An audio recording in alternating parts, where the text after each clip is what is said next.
What is a bushranger? Bushranger is a term from Australian history. A bushranger is an outlaw or robber who lived in the late 18th century or 19th century and preyed upon aborigines, miners and settlers, among others, in the sparsely populated areas of the Australian countryside known as the outback or bush. Acting alone or in small gangs, bushrangers were criminals who engaged in murder, robbery and rape. Most often, though, bushrangers specialized in the robbery of small settlements, banks or stagecoaches. Originally, bushranger just referred to a person who had the skills needed to survive in the Australian bush.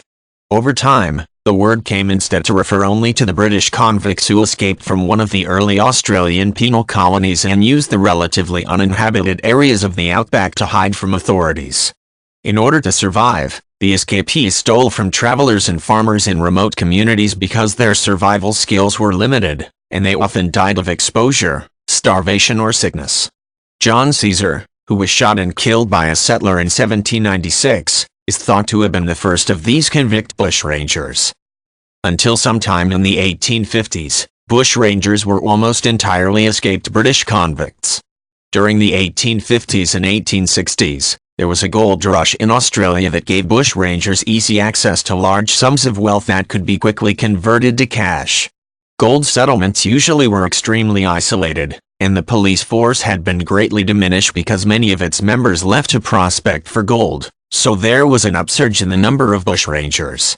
It is estimated there were between several hundred and 2,000 bushrangers operating in the period from the 1850s through the 1880s. This era is considered to be the heyday of the bushranger. With the discovery of gold, escaped convicts from Britain's penal colonies ceased to be the only type of bushrangers. Instead, after the time of the gold rush, a bushranger was usually a native-born Australian. Often, a bushranger was the son of poor settlers or squatters who saw an opportunity for easy wealth in a criminal life of ambushing gold shipments, robbing travelers and raiding settlers near the remote gold towns. This new breed of bushranger was much more at home in the bush than an escaped convict, so survival in the countryside was not problematic. The 1880s saw the last of the bushrangers. Most bushrangers were either hanged or shot by the police or otherwise died violently at a young age.